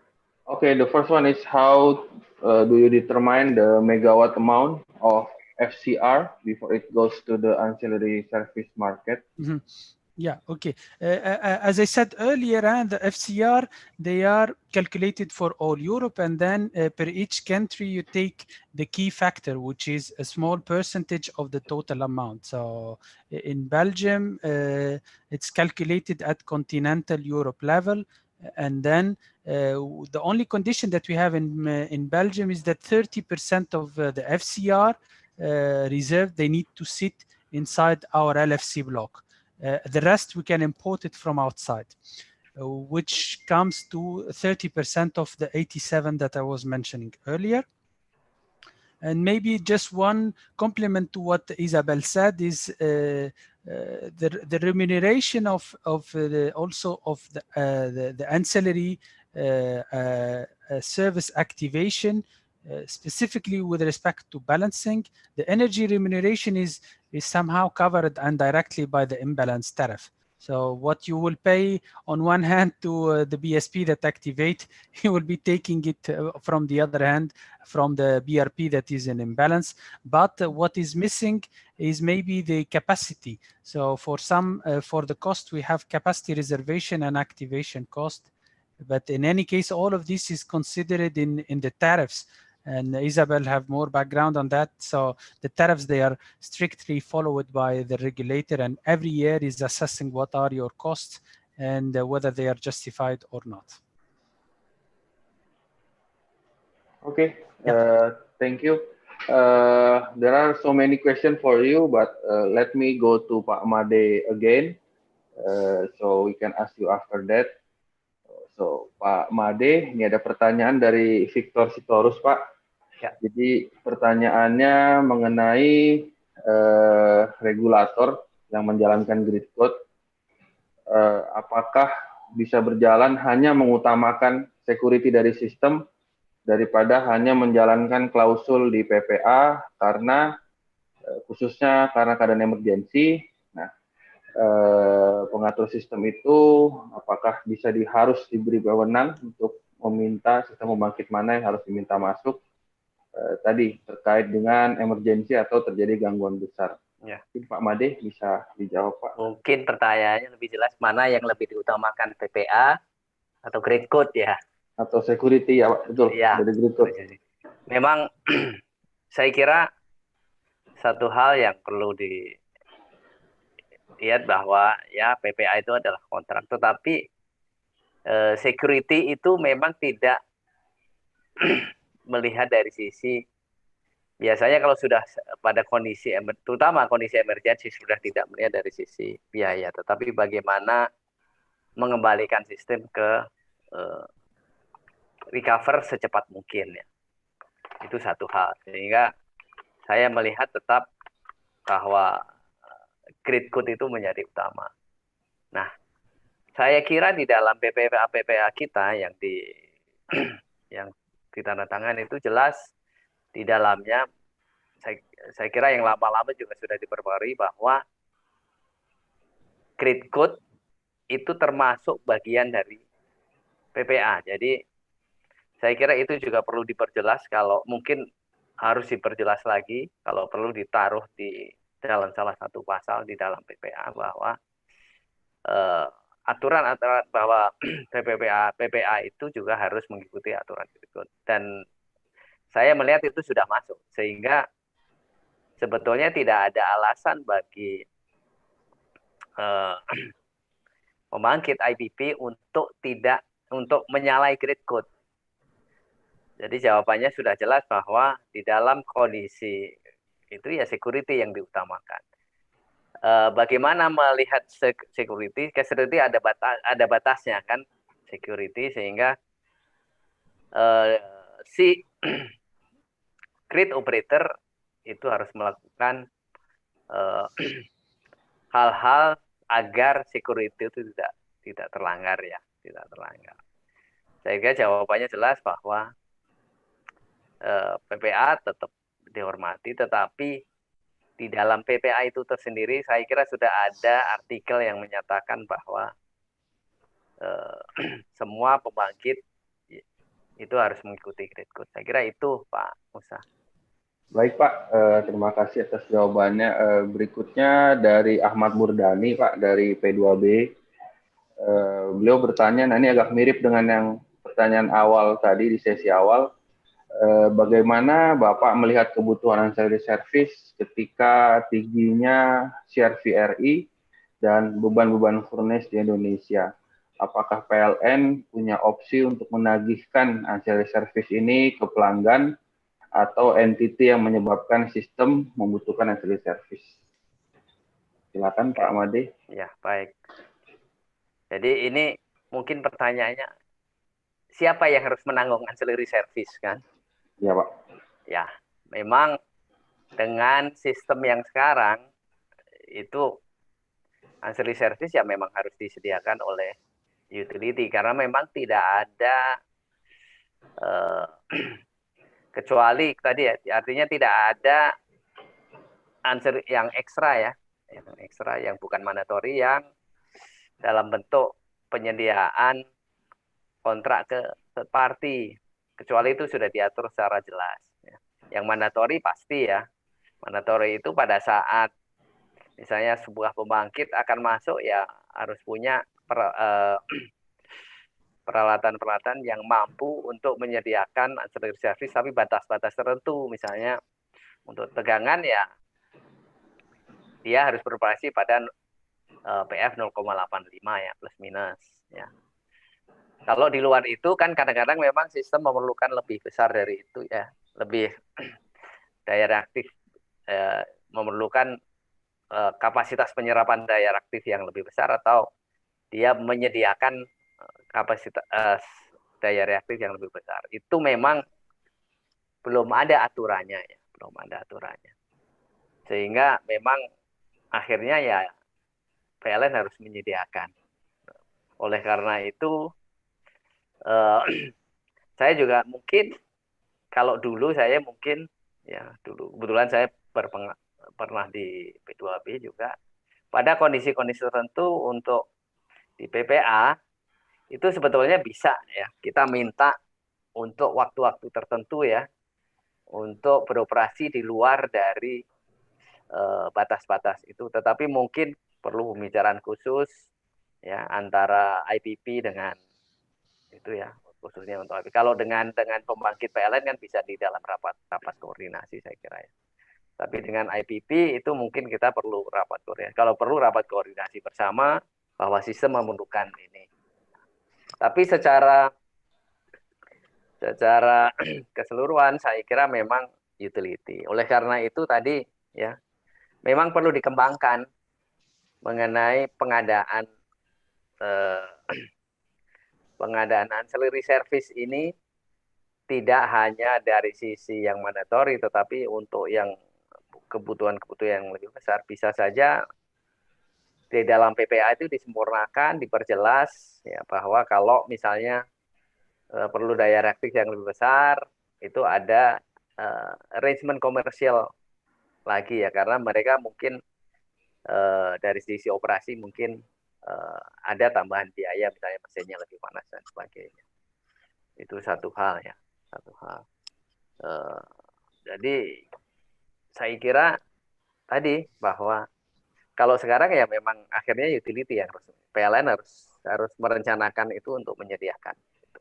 Kecuali memang tadi ya, kalau nanti PRI-nya lebih banyak, ada uncertainty yang lebih tinggi, itu akan lebih diperlukan lagi ini kan ya, diperlukan lagi yang lebih pengaturan, bukan lebih banyak ancillary service, tapi pengaturan ancillary service yang lebih baik, saya kira itu.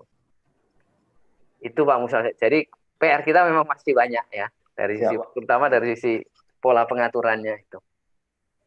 Baik Pak, mungkin menindaklanjuti juga Pak. Jadi ada pertanyaan Pak dari Andit Pak, Andita Ya. Satria. Jadi pertanyaannya, apakah ada peluang untuk memanfaatkan synchronous condenser dari pembangkit yang akan retire untuk dimanfaatkan sebagai ancillary service, di mana biasanya di Jawa Bali itu pembangkit kan dikelola oleh anak perusahaan PLN Pak. Ya, baik. Memang ada tren, saya baca beberapa artikel bahwa pembangkit-pembangkit yang existing, yang sudah tidak dipakai, itu bisa dijadikan synchronous condenser ya. Artinya tidak menyediakan KWH lagi, energinya sudah tinggal keluar. Tapi itu adalah pada saat nanti VRI-nya sudah demikian banyak, sehingga nanti kan ada tren misalnya, synchronous condenser bisa dipakai apa? Tegangan misalnya. Kalau tegangan nanti kompetitornya adalah pasti kapasitor dan reaktor ya. Tapi synchronous condenser itu bisa kita pakai dari sisi inersianya. Nah, kalau VRI makin banyak, tentunya kan inersia dari sisi ininya VRI inersianya sangat kecil, bahkan tidak ada. Maka synchronous condenser itu bisa menjadi penambah itu. Nah, pemakaiannya tentu kita harus hitung, tapi ada potensi itu. Hanya itu bisa kita pakai pada sistem-sistem yang memang inersianya sudah, kalau sudah dibanding dengan yang dibutuhkan sudah agak berkurang karena banyaknya VRI. Ya. Jadi itu ya saya kira. Jadi VRI di samping inersia juga kita bisa lihat untuk meningkatkan short circuit-nya. Ya, saya kira itu dari sisi kontribusi short circuit. Itu saya kira. Jadi ada potensi, tetapi kalau memang VRI-nya sudah mulai meningkat, sudah mulai mengganggu sistem lah. Itu. Baik Pak Made, terima kasih atas jawabannya. So we will go back to Miss Isabelle and maybe Mr. Ayman still there. Okay. So this is some question, but I hope you can answer this because maybe it's small information that you have right now. Revi Aldrian from PLN Pusat, he asked about among all European countries which have implemented various type of markets for ancillary service, which one would be suitable for Indonesia? And maybe you can answer by the small information. I will give my opinion and Ayman can complete. As far as I understand, in Indonesia, you have different synchronous areas. So maybe the best solution is to have a look on each of the synchronous area with your specific challenges, because I understood that in one synchronous area, you have the 3 major islands who can be somehow treated as one block with maybe other characteristic of needs and other type of, and for the archipelago, working with another way. Archipelago, let me think to the Greek situation in Europe. We have as well a lot of islands not connected to mainland, with diesels and specific issue with renewable and answering ancillary services. And the 3 main area, or like Bali, and they are different. So maybe Ayman can complete, but my feeling is that really you have to take your local situation, your local context, regulatory context, your grid code. I understood, sorry, I don't understand Indonesia, but I heard several times inertia. So it looks like you have issue on inertia. And so you have to take that, and then having this cartography of your challenges, we can then compare to some of the area in Europe. Yeah. Amen. I if you think can. I wouldn't need to add more beside what Isabelle she said. Usually we receive this kind of question, and I typically say there is no magic solution that fits. So what could work in Norway perfectly, if you bring it and put it in Belgium or in the UK, it will not work. So indeed, you have to look at your specific situation. So we are not an island, so we need to regulate our frequency based on the ACE, and then the whole continental area have dedicated reserve to trigger the balancing of the frequency. In an island, you can just regulate purely on frequency using governor control. So maybe you need less secondary control. So beside the technicalities, also there is the legacy. Like in some countries, you have some legacy that would make a system works better than in another country. So typically, as Isabelle she said, you have to look really what is your legacy, what are your challenges. I heard also, I don't understand Indonesian, but I understand what is a synchronous condenser, and I understand you have some maybe short circuit system strength issue. So that's also we have, but less comparing to smaller systems. So what they have in the Nordic system, so in this Nordic system and in the UK, they have some specific products that are fitting specifically their system, which we do not have, or maybe that are not really relevant to us. So to wrap it up, I think there is no perfect solution. If you want really to assess what would work best for you, you have to look really in details on your system. We did this exercise, I think, for a couple of countries, and it's surprising. You would see, like, normally when we do the exercise, we don't come with a solution. Every country turned out to have a best fit for its situation. Okay, thank you for the answer. Another question is from Edwin from Meiji. So the first question is, he asked about you have 60% of renewable energy, and then how much is the renewable energy is consists of PV, wind or tidal energy. And then the second one is about comparing the situation when Europe is supplied by renewable energy, conventional source, and ancillary service. In this time, which one is simpler?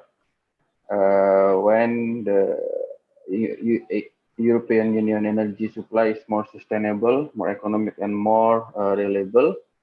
That's the second question. The third one, is there any particular situation where ancillary service is still not able to balance high penetration of variable renewable energy, and therefore we should be aware of those situations. So please answer these 3 questions. A lot. So with what to start, Raymond? Maybe the global portfolio of energy in Europe? Okay. Yeah, the 60% of renewable energy consists of what type of power plant? I think it's relatively well balanced between the different sources of renewable energy. Because when you take Europe, we have Central Europe with the Alps, the mountain, with a lot of hydro. In the north as well, we have a lot of wind on the coasts, so on the coastal country. We have on the south and central a lot of PVs. We have biomass as well on some areas. So my feeling is that it's relatively well balanced, but the main per region or per localization, we have more specific type of renewable. And so, of course, if in one region you have mainly solar PV or mainly wind, the impact on your grid might be different, but on local, maybe for congestion or for some local reaction for megawatts, it can be reacted differently. Yeah. Amen? Yes, I think as Isabelle, she said, depend on the country, the potential they do have. In the Nordic country, they have hydro. Speaking about our region, maybe in Northern Europe, we have, I can give you examples. So for the peak demand in Belgium is around 12 gigawatts in the winter. So we have a peak in the winter, so not in the summer. We have like 3,000 of offshore, 4,000 of PV. In Belgium, most of the PV is distributed generation over the roof. And then the rest is mainly we have a lot of combined heat and power. So and biomass installation that provide both heat and electricity. Hydro over the river, we don't have much. We have pumped storage of hydro. So that just give you a rough example on Belgium. Sometimes, yeah, specifically during night and weekend, we have a lot of we have a lot of renewable in feed that can be challenging on operational level. And the challenges of balancing, maybe the second question was, as I said previously, there was some example because when you forecast well, when you have a good forecasting and good operational procedure, you could cover everything. Even like what we had in Europe and what we will have, solar eclipse. With huge ramping that we observed of 40 gigawatt of ramping, it's really tremendous. So if you forecast it well, you can coordinate it and you can mitigate it. I wouldn't say very easily, but it's feasible. It's not something impossible. But then the problem is if you don't have a good forecasting and if you don't have good observability of what is happening in your network, then it becomes dangerous. And I give you the example. So for the wind ramping, I don't know if you're familiar with the event. So it's like wind gust. And then the wind farm, they can go from 0 to full capacity in few minutes. And that is difficult to forecast. So now we are really focusing on these kind of challenges to mitigate them in the most cost-efficient way, because you could curtail them, but then curtailing them, is it a solution? The regulator will not accept, and the cost will be on the society. It's not something efficient. So that's the biggest challenge, typically for us. How you find solution, but without having a huge impact cost on the investor and the society. I don't know, Isabelle, if you have other point. Yeah, and I think it's linked to the question: is there any situation when the ancillary portfolio foreseen is not enough to cope with the situation of when you have a high penetration of renewable? What to do in these cases? But in this case, unfortunately, we are going to this emergency situation and crisis situation. it happens sometimes. Of course, the system operator and all the participants to the market, we try to forecast enough in advance what happens, what will happen, to limit this situation. And I think we are now in a far better situation than a few years ago. We understand better how renewable are their characteristic. We have a larger portfolio of answers. And so this kind of very tricky situation, except in case of force majeure, it's less an issue now, even if we have a far higher penetration of renewable. Amen? Yes, yes, correct, Isabelle. I don't have anything else to add. Sometimes it could be even funny constraint that yeah, you should pay attention. So we give you the experience. So in the North Sea, there are some bird strikes. So sometimes a migratory bird, they are passing, moving, following the stream of the air, and then the regulation forced to shut down the turbine. So now we need to forecast the flow of the bird when the bird they decide to migrate. So now we are having an official working group with our colleague from the Netherlands to forecast when the bird they decide to migrate. And funny enough, the forecasting provider is not usual forecasting provider. It's a company that is used normally to do this forecasting for military air force, because when they need to do their military exercise, they are also afraid from bird strike. So this company that we found will be providing us with this kind of forecasting. So you see, sometimes the problem, they come out really out of the box.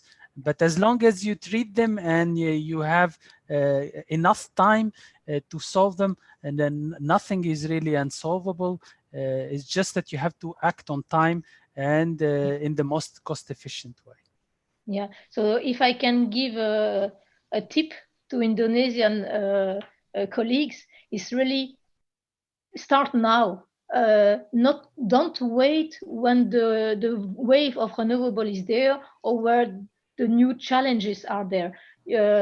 It's important to have a roadmap to think on all the challenges you see, maybe to think a bit out of the box, or to take a larger assumption to what is officially foreseen, to design some scenarios, and from there to be ready in due time. Because what we saw as well in Europe is that when the political or financial constraint on penetration of decentralized energy were alleviated, it was really like a huge wave, a tsunami of decentralized energy on solar panel, and especially at distribution level, they took few years to be able to cope with those challenges.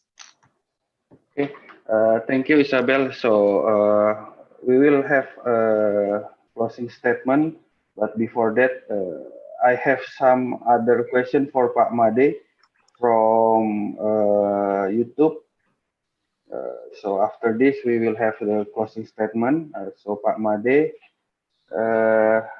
ada pertanyaan dari Elisana. Pertanyaannya mengenai PPA lama tahun 90-an yang belum mencakup mengenai grid code. Apakah ada cara, Pak, untuk memaksa mereka menaati grid code, atau ada penambahan amandemen, atau bahkan diperlukan perombakan pada PPA-nya, Pak, terkait kekuatan grid code dengan PPA kayaknya nih, Pak. Ya, baik. Saya melihat kayaknya seolah-olah ada kesan bahwa IPP itu tidak bisa diapa-apakan, ya. Tapi sebetulnya di dalam PPA, misalnya sebuah IPP yang base load, bukan berarti bahwa sebuah IPP yang base load itu tidak bisa naik turun. Saya kira di dalam technical spesifikasinya jelas ada ramping rate, kemudian dia juga harus menyediakan tegangan, ya, walaupun pada level-level tertentu. Saya kira itu bisa dipakai, ya, bisa dipakai. Artinya misalnya kita perlu power factor untuk penyerapan daya yang banyak pada kondisi beban rendah, bisa saja itu menggunakan pada level-level tertentu. Bahkan mungkin mereka mau saja, kalau hubungan kita baik dengan IPP, saya kira dengan adanya sering rapat koordinasi, bisa saja pada saat-saat tertentu itu bisa saja disediakan selama secara teknis memungkinkan ya. Memang kalau kita ada kontrak paling tidak kita bisa pakai, makanya saya sebut tadi bahwa capacity payment itu termasuk di dalamnya adalah ancillary service, walaupun tidak ini ya, tidak sesuai, artinya misalnya kalau di power factor dia kita minta ke operasi power factor 0,5 itu memang berat bagi mereka ya. Tetapi kalau power factor yang disediakan masih dalam batas yang di teknis, mereka harus ikut ya, harus ikut karena memang itu sesuai dengan ketentuan ya, sesuai dengan ketentuan sudah ditentukan bahwa dia harus bisa beroperasi pada power factor 0 plus minus 0,85 ya. Juga untuk ramping rate juga ini ya, dia juga harus menyediakan, itu sangat tergantung kita kan. Kalau kita mau membebani dia full, ya kalau full ya mau tidak mau kan jadi load limit. Mungkin kalau perlu reserve bisa saja tidak dibebani penuh, tetapi sebagian kita pakai untuk reserve. Itu dari saya. Memang kalau ini sangat tergantung ya, sangat tergantung dengan pada saat awal itu kita pengennya seperti apa. Atau itu. Yang kedua juga memang makin lama itu pasti PPA, kita kan makin pinter ya, pasti PPA akan makin disempurnakan, saya kira itu. Jadi saya kira PR kita untuk yang akan datang mungkin ancillary service itu lebih diperjelas, terutama untuk mungkin untuk yang non mandatory ya, yang non mandatory bisa saja misalnya dia punya kapasitas untuk misalnya dari sisi reliability, dari sisi capability course-nya bisa menyediakan reactive power yang lebih besar ya, atau bisa menyerap yang lebih besar, mungkin ada commercial arrangement-nya sama. Hal-hal seperti itu yang mungkin harus disempurnakan. Saya kira itu. Itu Pak Musa jawaban saya. Baik, terima kasih Pak Made. So we already have the end of the webinar. So I will ask Ms. Isabelle to have some closing statement to end this webinar, and after that Pak Made will give the closing statement, and then we have summary, and then we end the webinar. Please, Ms. Isabelle, can you give us the closing statement, please? Okay. No, I think it's when I see how many people participated to the webinar and followed, I have the impression that the ancillary service is really a huge challenge for Indonesia on different aspects. We touch the financial, the technical ones, how to cope with renewable, but maybe how to introduce a more market style for procurement. So I see the whole potential type of question that are raised. We didn't touch very much the grid code, how the grid code can be used for answering some of those challenges. So I think you are already on the starting point of a very exciting time on that, but very challenging. And so I have the feeling that you know what are all your challenges. So you have listed them very well. The question were clear for that. And now it's time, I think, for Indonesia to find the right answers and to try, and maybe avoiding the error and the mistake that we did sometimes in Europe to gain directly from our experience. And I think it's really nice to be part of this process. And as I mentioned, start as soon as possible, because time is flying and the sector will evolve, the renewable will come, and the existing challenge will just grow. So it's really important to be ready in due time. And for that, I think this kind of initiative to check what is done on other regions give you a lot of elements for thought. So I was really happy to share what we have lived for Indonesians. Okay, thank you. Do you have anything to say, Mr. Ayman, for the closing statement? No, thank you very much. As Isabelle, she said, I think I've seen a question that is indeed linked to that. So the amendment of the grid code, I think it's quite important because the technical capability, they are evolving very fast, and you need to make sure that the power plant, the wind turbine, the solar generation that is connected to your network have these the most benchmarked and advanced technical capability. So that's quite a key. That's it. Oke, thank you. Pak Made, silakan Pak, closing Baik, terima statement. kasih. Saya kira pertama saya ingin mengucapkan terima kasih kepada teman-teman yang sudah mengikuti sampai hampir jam 10. Ya. Ancillary service ini membuktikan bahwa ancillary service adalah hal yang mungkin perlu kita pelajari lebih lanjut, ya, yang memang menjadi challenge bagi teman-teman ya, di sisi kelistrikan, karena memang ancillary service ini regulasinya memang dari sisi regulasi untuk pengadaannya masih belum begitu kuat ya, walaupun di grid code sudah mengatur sebagiannya. Tetapi perlu disempurnakan lagi. Itu menjadi PR kita. Yang kedua tentunya bagaimana kita bisa melakukan penyediaan terutama untuk P2B ya, untuk P2B, P3B maupun AP2B. Bagaimana mereka bisa melaksanakan penyediaan ancillary service supaya kualitas dan keandalan sistem tenaga listrik itu memang kuat. Itu mereka harus diperkuat ya, diperkuat dari sisi grid code, dari sisi bagaimana kalau non compliance terjadi ya, sehingga secara otomatis nanti sistem ketenaga listrikan di Indonesia itu akan makin kuat. Satu hal lagi juga tadi memang untuk meningkatkan ketersediaan ancillary service ini, peran dari third party mungkin bisa perlu ditingkatkan. Kita bisa kembangkan nanti bagaimana PPA tapi bukan hanya menjual energi saja ya, bukan daya dan energi, tapi juga menjual ancillary service. Saya kira itu Pak Musa yang bisa saya sampaikan. Baik, terima kasih Pak Made. So I will summarize some closing statement, question, and presentation that this webinar answer my hypothesis that I said earlier in the introduction, that ancillary service is important things to our power system.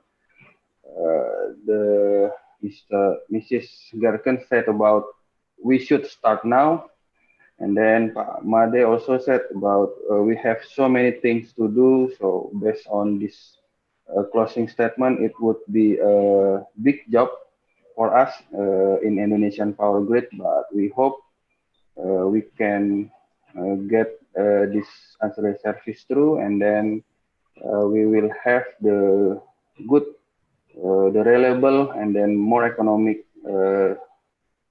system in the future. So I will close the webinar in bahasa. Saya ucapkan sekali lagi terima kasih ke Pak Riki Andrian, Pak Reza, Pak Made, terima kasih Pak atas waktunya. Thank you to Miss Isabelle, and also thank you to Mr. Aiman for your time, how you enlighten us about ancillary service. And also thank you, last but not least, to all participants.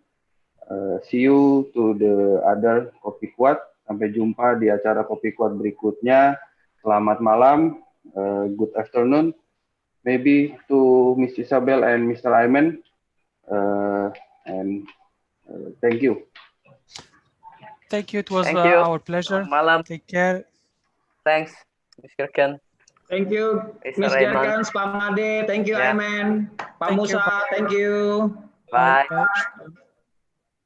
Bye-bye. Bye.